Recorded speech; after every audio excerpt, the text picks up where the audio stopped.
మొదటి దేవునికి వందనాలు. కూడి వచ్చిన నా సహోదరి సహోదరులందరికీ నా హృదయపూర్వక వందనాలు ప్రభువైన యేసుక్రీస్తు పేరిట చెల్లించుకొనుచున్నాను. నమ్మకాలు బైబిల్లో ఎన్నో విషయాలు మనం విన్నాం. Who is sufficient for these things? ఇట్టి సంగతులకు చాలిన వాడెవడు? ఎన్ని సంగతులు? ఆదికాండం 1:2 and the spirit in the God was hovering over the face of the waters. దేవుని ఆత్మ జలముల పైన అల్లాడుచుండెను.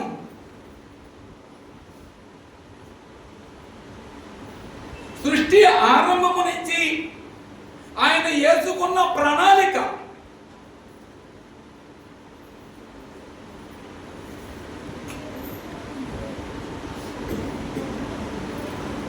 మొదటి కొరింథీ దేవుడు ఈ సృష్టి అనే పిక్చర్ ని రిలీజ్ చేశాడు. దానికి డైరెక్టర్ దేవుడే.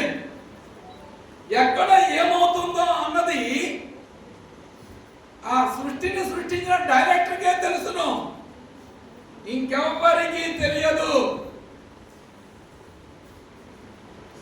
గ్రంథంలో ఒక మాట ఉంది, and he said unto them, it is not for you to know the times or the seasons which the Father hath put in his own power. కాలములు సమయములు తండ్రి తన అధీనమందుంచుకొని ఉన్నాడు. అది తెలుసుకొనటం ఈ పని కాదు. ప్రపంచంలో అనేక మంది భవిష్యత్తును తెలియపరుస్తానని చెప్తా ఉంటారు. అది వారి వశము కాదు. కరోనా ముందు ప్రపంచంలో ఎవరైనా 5 నిమిషాల ముందు తెలియపరిచారా? ఇదే దీనికి నిదర్శనం. అది ఎవరికి? ఈ సృష్టిని సృష్టించిన దేవునికే తెలుసును. ఆయన యొక్క ప్రణాళిక మొదటి కొరింథీ 15:45. Thus it is written, the first man Adam became a living being. The last Adam became a life giving spirit. మొదటి ఆదాము జీవించు ప్రాణి ఆయను.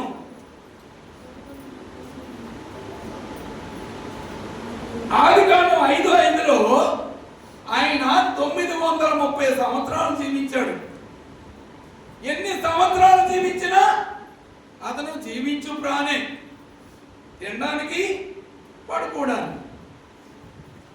కానీ కడపటి ఆదాము, thus it is written, the first man Adam became a living being, the last Adam became a life giving spirit.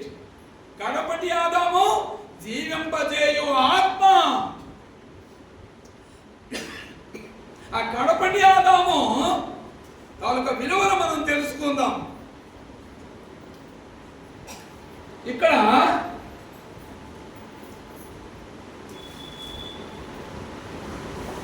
Mark 10:45 ఆయన ఎలాంటి వాడు, ఆయన ఎంతటి విలువైన వాడు అన్నది ఒక్క మాటలో మనం తెలుసుకోవచ్చు. For the Son of Man shall come in the glory of his Father. చదవండి. For the Son of Man came not to be ministered, but to minister and to give his life a ransom for many. మనుష్య కుమారుడు పరిచారము చేయించుకొనుటకు రాలేదు. ప్రపంచంలో ఎవరికి లేని ఒక విలువైన ఒక క్వాలిటీ ఎవరికి? కడపటి ఆదాముకుంది. జీవింపజేయు ఆత్మను ఇచ్చే ఆ కడపటి ఆదాము. ఆయన చరిత్రను తెలుసు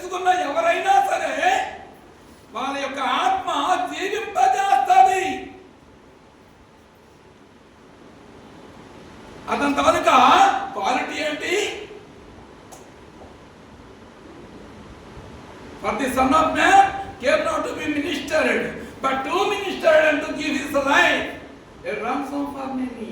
మనుష్య కుమారుడు పరిచారం చేయించుకున్నట్టుకు రాలేదు, పరిచారం చేయించుకోవడానికి వచ్చాడు ఈ భూమి మీద. ఆయన పరిచారము చేయుటకును అనేకులకు ప్రతిగా విమోచన క్రయధనముగా తన ప్రాణమునిచ్చుటకు వచ్చానని చెప్పాను. ఆయన భూమి మీదకి ఎందుకు వచ్చాడండి?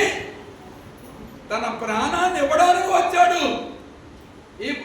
ఈ భూమి మీద మనుషుని పుట్టించింది ఆయనే. ఈ మనుషులను ప్రేమించి వారి పాపము నిమిత్తము తన ప్రాణాన్ని పెట్టింది ఆయనే.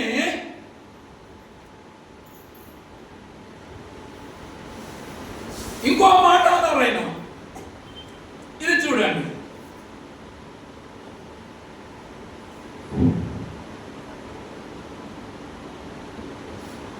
మత్తయి 16:27. But whosoever will save his life shall lose it, and whosoever will lose his life for my sake shall find it. తన ప్రాణమును రక్షించుకొనగోరువాడు దానిని పోగొట్టుకొనును. నా నిమిత్తము తన ప్రాణాన్ని గైకొనువాడు, ఇచ్చువాడు దానిని దక్కించుకొనును. ఎలాగైనా ఈ ప్రాణం పోవలసిందే. ఇది అంతా దక్కించుకోవాలన్నా దాన్ని కాపాడుకోలేవు దాన్ని. ఎందుకంటే దాని టైం అయిపోతే వికెట్ అయిపోతుంది. కానీ అదే ఆ ప్రాణమే నీ కోసం దాచుకోకుండా కడపటి ఆదాం ఏం చెప్తుందంటే, నా నిమిత్తము తన ప్రాణాన్ని ఇస్తే దాన్ని దక్కించుకుంటాడు. నిత్య రాజ్యం.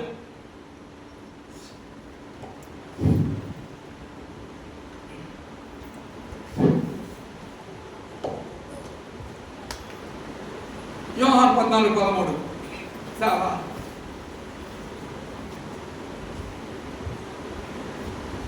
whatever you ask in my name, this I will do that the Father might be glorified in this world. మీరు నా నామమున ఏమడిగినా, ప్రపంచమంతా అనేక మంది ప్రార్థనలు చేస్తారు, కోరికలు కోరుతారు, ప్రార్థనలు చేయమంటారు. ఇది చాలా జాగ్రత్తగా వినండి. whatever you ask in my name, this I will do that the Father might be glorified in this Son. మీరు నా నామమున ఏమడిగిననో తండ్రి కుమారుని యందు ప్రత్యక్షపరచబడుటకే దాన్ని చేతును. ఈ క్రీస్తు యుగములో ఆ మహాదేవుడు క్రీస్తులోనే మహిమపరచబడాలి. ఇంకే విధంగా మహిమపరచబడడానికి లేదు. యేసుక్రీస్తు ఆడుతున్న మాట ఏంది? మనిషి కోరిన కోరిక వేరు, అడిగే తీరు వేరు. కోరికలు ఎన్ని కోరుకో, అడిగే తీరు ఆలోచనలో పెట్టుకో. ఆ తండ్రి క్రీస్తు యుగములో క్రీస్తులోనే మహిమపరచబడాలి. ఆ కాన్సెప్ట్తో మీరు ప్రార్థన చేయండి. If you ask me anything in my name, మీరు నా నామమున ఏమడిగినా చేస్తాను. కానీ తండ్రి క్రీస్తు యుగములో క్రీస్తులోనే మహిమపరచబడాలి. ఇంకో మాట, ఆయనలో ఉండే విలువలు మొదటి 3 అధ్యాయంలో 2 వచ్చాయి. వేదే పౌలు Apollo or Cephas or the world or life or death or things present or things to come, all are your gods. పౌలైనా అపోలో అయినా కేఫా అయినా లోకమైనా జీవమైన మరణమైన ప్రస్తుతం అందున్నవి అయినా రాబోవున్నవి అయినా సమస్తమును నీవే. సమస్తమును and we are Christ and Christ is God. కడపటి ఆదాము ఇవే కాదు, కడపటి ఆదాము కూడా నీవే. and we are Christ and Christ is God. మీరు క్రీస్తు వారు, క్రీస్తు దేవుని వారు. అది కూడా మనకే. ఎన్ని విలువలు!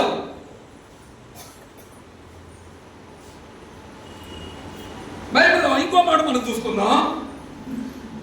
రోమా 8:24 ఏమైనా మనము నిరీక్షింప వారమై చదవండి రక్షింపబడితే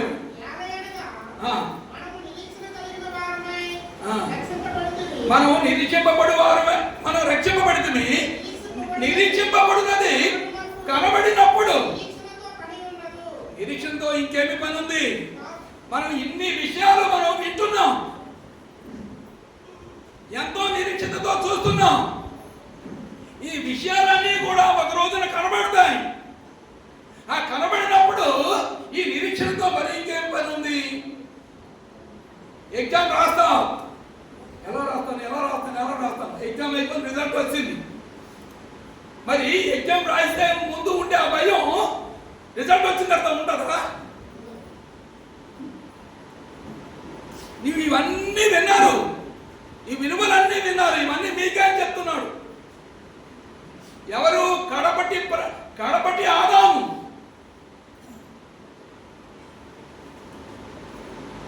మనము నిరీక్షణ గలవారమై రక్షింపబడితిమి. నిరీక్షింపబడున్నది కనబడినప్పుడు నిరీక్షణతో మనకి పని లేదు. తాను చూచుచున్న దాని కొరకు చదువు.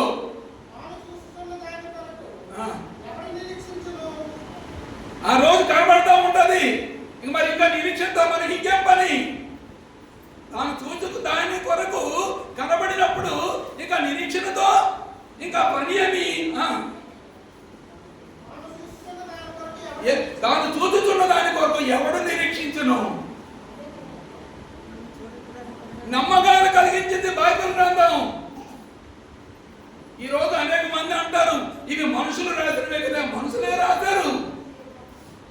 ఒక పిక్చర్ తీయాలంటే 2 గంటల పిక్చర్కి కొన్ని 100 కోట్లు ఖర్చు పెట్టి 5 సంవత్సరాల టైం తీసుకుంటున్నారు. ఇది 2025 సంవత్సరాల కింద చెప్పబడిన బైబిల్. ఎన్ని విషయాలు ఇందులో! ఒక్క విషయానికైనా ఎవరైనా ఈ క్రొత్తగా ఎవరైనా తెలియవచ్చారా? ఒక్క మాట. నేను బైబిల్ ఒక మాట చెప్తున్నాను, ఇవి ఎవరో ఏదో రాసిచ్చారు చెప్తున్నారు. యోహాను 1:30. దీనికి ఆన్సర్ ఏమను చెప్పి సొంగేస్తాను అంతే. దీని జవాబు ఎవరు చెప్తుందో ప్రపంచం చూస్తాను నేను. Yet I know he not, but he that sent me to baptize with water, the same sent unto me. The same sent unto me, upon whom thou shalt see the Spirit descending and remaining on him. The same is he which baptizeth with the Holy Ghost. నేను ఆయన ఎరుగనైతిని, కానీ నేను నన్ను బాప్తిజం ఇచ్చుటకు నన్ను పంపినవాడు. నీ ఎవరి మీద ఆత్మ దిగి నిలుచుట చూతువో ఆయనే పరిశుద్ధాత్మలో బాప్తిజం ఇచ్చేవాడని నాతో చెప్పాను. 2025 సంవత్సరాల కింద రాయబడిన మాట ఇది. ఏ జ్ఞానం ఉన్నాడు ఎందుకంటే ఎక్స్పెక్ట్ చేయమను. బైబిల్ లో ఉండే 2025 సంవత్సరాల కింద రాయబడిన మాటలని ఇప్పుడైనా ఒక పదానికి ఒక మాటకి కూర్పు కూర్చమని దీంట్లో ఎవరైనా సరే. బైబిల్ అనేది దేవుడి చేత రాయబడిన గ్రంథం. Who is sufficient for these things. ఇట్టి సంగతులకు చాలిన వాడు ఎవడు?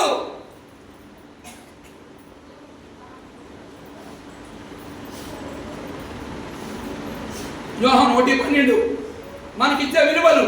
But as many as received him, to them gave he power to become the sons of God, even to them that believe on his name. తను అందరూ అంగీకరించెదరు, వారికి అందరికీ తన నామమునందు విశ్వాసం ఉంచిన వారికి అందరికీ దేవుని పిల్లలకు ఆయన అధికారం అనుగ్రహించును. ఏం అధికారం అండి? దేవుని పిల్లలు. ఈ అధికారం ఎక్కడైనా ఎవరి ద్వారా వస్తుందా? ఇంకో వరాన్ని చెప్తున్నాను వినండి. మీరు మారు మనసు పొంది, ఇది కొన్ని 100 సార్లు మీరు విన్నారు, కానీ సబ్జెక్టు తగ్గ ఆ మాట చెప్పకపోతే అవ్వదు. మీరు మారు మనసు పొంది పాపక్షమాపణ నిమిత్తము ప్రతివాడు యేసుక్రీస్తు నామములో బాప్తిసం పొందుడి, అప్పుడు పరిశుద్ధాత్మ అనే వరమును పొందుదురు. తండ్రి కుమార పరిశుద్ధాత్మ. ఆ వరం అన్నది దేవుని కుమారుడు యేసుక్రీస్తు. పాప క్షమాపణ నిమిత్తము. బాప్తిజం పొందిన వెంటనే మీరు పరిశుద్ధాత్మని వరం అన్నది బైబిల్ ఆ వ్యక్తికి బాప్తిజం పొందిన వెంటనే ఇస్తుంది. ఈరోజు అనేక మందికి బాప్తిజం అంటే ఏంటో తెలియదు. బాప్తిజం గురించి చెప్తున్నారా ఏంటి ఎవరైనా? రెండు మా చర్చికి ఈ లాభాలు వస్తాయి, ఈ కష్టాలు పోతాయి, ఇలాంటివి చెప్తా ఉన్నారు. బైబిల్లో ఉండే విషయాలు చెప్తే ఎవరైనా నమ్ముతారు, ప్రార్థన చేస్తారు, చనిపోయిన మనుషులు అనేక మంది లేపేశాడు అంటారు. అది ఎలా సాధ్యం? తన కోసం ప్రాణం పెట్టిన వాడే రక్షింపబడును. యేసుక్రీస్తుని నమ్మిన వారు. ఇప్పుడు ఒక మనిషి చనిపోతే ప్రార్థన చేస్తే బ్రతికడం ఉన్నది ఎలా సాధ్యం?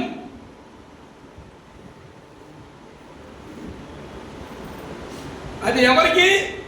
అది అసాధ్యం. అది ఈరోజు అనేకమైన భోగాల ద్వారా యేసుక్రీస్తుని హింస పెడుతున్నారు.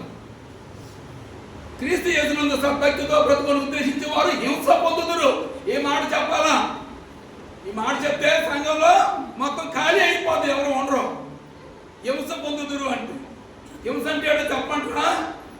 మనం క్రీస్తుని ప్రకటించేటప్పుడు వారు అనేక రకాలుగా మనం ప్రేమించిన క్రీస్తుని అవమానకరంగా మాట్లాడేటప్పుడు ఆ బాధ, ఆ హింస మనలో కలుగుతుంది. ఆ బాధ తట్టుకోలేం, అది హింస. ఎవరు సువార్త ప్రకటిస్తే కదా ఆ హింస అంటే ఏంటో తెలియడానికి.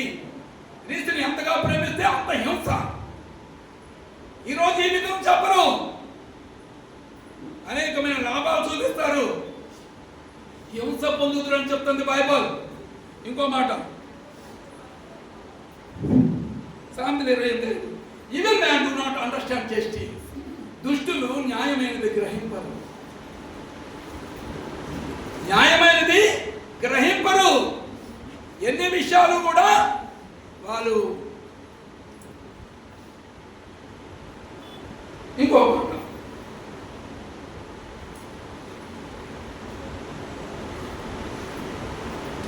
యోహాను 1:51. ఈరోజు అనేక మంది యోహాను 1:51 చెప్తారు. And he said unto them, Verily, verily, I say unto you, hereafter we shall see heaven open, and the angels of God ascending and descending upon the Son of Man. మరియు ఆకాశం తెరవబడి మనుష్య కుమారుని పైగా దేవదూతలు ఎక్కుటయో దిగుటయో మీరు చూద్దరని మీతో నిశ్చయముగా చెప్తున్నాం. ఈరోజు ప్రతి ఇళ్లలో కూడా యేసుప్రభు క్యాలెండర్ ఉంటుంది, యేసుప్రభు బొమ్మ ఉంటుంది. మీరు వాక్యాన్ని ప్రేమిస్తారా లేదా యేసుప్రభు విగ్రహాన్ని ప్రేమిస్తారా? ఏదో ఒకటి డిసైడ్ చేసుకోండి. యేసుప్రభు రాకడ సమయంలో ఆకాశం అంతా కూడా ఇదే ఇప్పుడు నేను చెప్పిన మాట. When you find you hereafter we shall see heaven open and the angels of God ascending and descending upon the Son of Man. మరియు ఆకాశం తెరువబడియు దేవుని దూతలు మనుష్య కుమారుని పైగా ఎక్కుటయో దిగుటయో మీరు చూతరని నిశ్చయముగా చెబుతున్నాను. యేసుప్రభు చెప్పిన మాట. ఆకాశం అంతా యేసుప్రభు ప్రతిబింబము మొత్తం నిండుకొని ఉంటుంది. ఆయన మేలంచి దేవదూతలు ఎక్కుతూ ఉంటాయి, దిగుతూ ఉంటాయి. ఆ రోజు చూడండి యేసుప్రభు ప్రతిబింబాన్ని. ఎవరో చెక్కిన విగ్రహాన్ని పేపర్లు చూసుకొని ఆ విగ్రహాన్ని ఎందుకు మొక్కడం? అది బైబిల్ ఏకీభవించదు. అది బైబిల్ ఏకీభవించదు. లేదు లేదు శక్తి ఈ లోక జ్ఞానంలో విముక్తి, విగ్రహ ఆరాధనలో ఉన్నది నాస్తి. దానిని నమ్మితే భయంకర దుస్థితి. మాయ వంటి విగ్రహము మనసారా పూజిస్తే మారని బ్రతుకులో పొందేది అధోగతి. అక్కడ అధోగతి పాలైపోతారు ఆత్మ. జీవవాక్యం ఎన్ని విషయాలు ఆత్మని మీరు వింటున్న కొద్దీ, ఆలకిస్తున్న కొద్దీ మీ శరీరాలు మీకు జ్ఞాపకం లేకుండా ఏకాగ్రతతో ఎప్పుడు వింటున్నారో, మీ శరీరాలు మీరు ఎప్పుడు మైమర్చిపోతున్నారో, ఇదే ఆత్మ స్పందన. ఇదే సిచ్యువేషన్ అక్కడ ఉంటుంది. ఇప్పుడు బాడీలు ఉన్నాయి, అప్పుడు బాడీలు ఉండవు. అంటే ఒక శరీరాలు ఇప్పుడు ఉంటాయి, ఒక శరీరాలు ఉండవు. తేడా అంతే. మీరు వినేటప్పుడు ఏ ఆనందాన్ని పొందుతున్నారో అదే ఆనందం అక్కడ లభ్యమవుతుంది. ఇంకో టైం అయిపోయింది.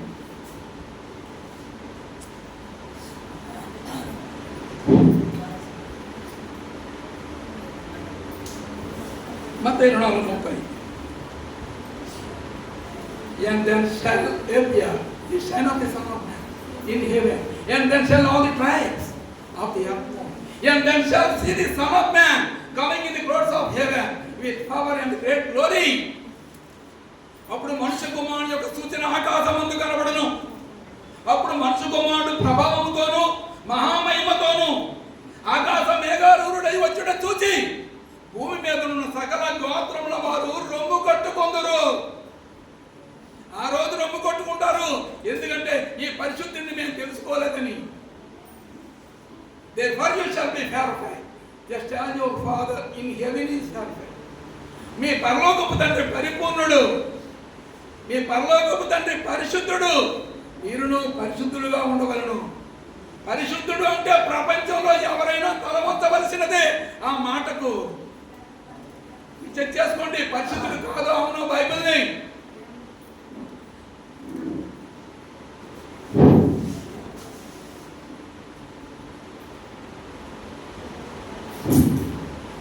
ఇంకొక వారు Matthew 24.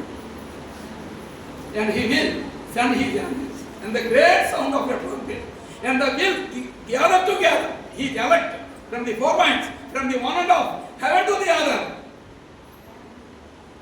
అప్పుడు మనుషు కుమారుడు గొప్ప శబ్దముతో తన దూతలను పంపును. వారు ఆకాశం నుండి ఈ చివరి నుండి ఆ చివరి వరకు నలుదిక్కుల నుండి ఆయన ఏర్పరచుకున్న మనుషుల్ని పోగు చేతురు. ఎవరైతే ఆయన కట్టడలు అనుసరిస్తారో, ఆయన చెప్పిన మాటకి ఎవరైతే ప్రాధాన్యత ఇస్తారో వారిని పోగు చేసుకుంటారు దేవదూతలు. యేసు ప్రభువు ఏం చెప్తాయి దేవదూతలు అవే చేస్తాయి. ఈరోజు అనేక మంది యేసుక్రీస్తులో 1 Corinthians 4:4 ఇది last point. The light of the gospel of glory of Christ who is image of the God. దేవుని చాలా జాగ్రత్తగా వినండి ఈ పాయింట్. దేవుని కుమారుడైన బాప్తిసం పొందాం, ఆయన నామములోనే రక్షణ పొందాం, పరిశుద్ధాత్మ అనే వరం వచ్చింది అని అంటున్నారు కదా. The light of the gospel of glory of Christ, who is image of the God. దేవుని స్వరూపి అయ్యున్న క్రీస్తు మహిమను కనబడుతూ సువార్త ప్రకాశమానము. నువ్వు బాప్తిజం పొందిన వెంటనే నువ్వు ప్రకటించిన సువార్త మాట ఏమిటంటే యేసుక్రీస్తు దేవుని స్వరూపి అయి ఉన్నవాడు అని ప్రకటించాల. అదే సువార్తలో ప్రకాశవంతమైన మాట. దేవుని స్వరూపి అయి ఉన్నవాడని బైబిల్ ప్రకటించబడుతుంది. ఆయనలో ఏ లోపాలు చూపించినా ఆయన క్షమించడు. ఆ రోజున నేను మీకు ఈ మాటలు హెచ్చరిక చేస్తూ నన్ను నేను హెచ్చరించుకుంటూ ముగిస్తూ ఉన్నాను.